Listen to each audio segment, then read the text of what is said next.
2000 साली कोविड-19 हा विषाणू आला आणि एक भयंकर अशी त्रासदी जगानं बघितली.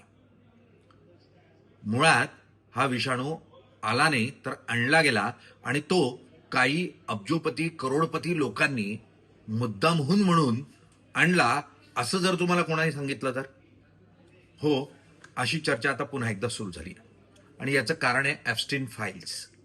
ॲप्स्टीन फाईल्स मध्ये जे ईमेल समोर येत आहे त्यामध्ये जेफ्री ॲप्स्टीन आणि बिल गेट्स यांच्यामध्ये काही कम्युनिकेशन्स, काही संवाद जे आहेत ते ईमेलवर झालेत. त्यामध्ये मुख्यतः याचं सुतोवाचे अशा स्वरूपाची चर्चा आहे. 1 वर्ष अगोदर अशा मोठ्या पॅन्डेमिकसाठी म्हणून, अशा त्रासदीसाठी म्हणून तयारी करायला हवी अशा स्वरूपाची या ठिकाणी चर्चा झालेली आहे. यामध्ये अमेरिकेतले काही मोठे राजकारणी आणि उद्योजकही सामील आहेत. मुळात हे ठरवून केलं गेलं का, हा त्यानिमित्तानं प्रश्न तयार होत आहे. इतकंच नाही, इस्रायलमध्ये नेतन्याहू जे तिथले राष्ट्राध्यक्ष आहे त्यांच्या कॅबिनमध्ये एक सिरिंज ठेवलेली आहे, इंजेक्शन. हे इंजेक्शन एखादी मिसाईलचं मॉडेल ठेवावं असं काचेत बंद करून ती सिरिंज ठेवण्यात आलेली आहे. ती का, असाही प्रश्न उपस्थित होतोय. त्याचे फोटो व्हायरल केले जात आहेत.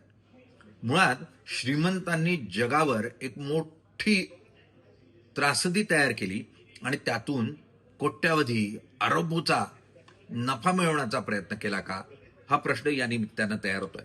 जेफ्री ॲप्स्टीन, बिल गेट्स आणि इतकंच नाही, अमेरिकेतल्या काही प्रमुख राजकारण्यांना 1 वर्ष अगोदरच की जगात अशा स्वरूपात महाभयंकर असा आजार पसरू शकतो, साथीचा आजार, हे अगोदरच कसं ठाऊक होतं.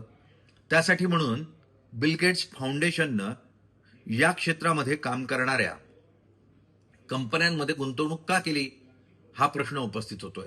आणि याचा संवाद 1 वर्ष अगोदर जेफ्री ॲप्स्टीन यानं या बलाढ्य अशा उद्योगपतींबरोबर का केला, हाही प्रश्न तयार होतो. मुळात कोविड नंतर सातत्यानं हा प्रश्न उपस्थित होत होता की कोरोना किंवा कोविड हा मुळात आलेला नाही तर तो आणला गेलेला असा आजार आहे आणि त्यातून काहींना कोट्यवधी रुपयांचा नफा मिळवायचा आहे. आता त्या शंकेला खतपाणी घालणारं बरंचसं सामान किंवा कम्युनिकेशन हे समोर येताना पाहायला मिळत आहे आणि त्यामुळे हा प्रश्न तयार होतोय की कोविड आला नव्हता, तो आणला गेला होता. आज ब्लॅक अँड व्हाईटमध्ये इतकंच. बघत राहा उद्या नवीन विषयासह.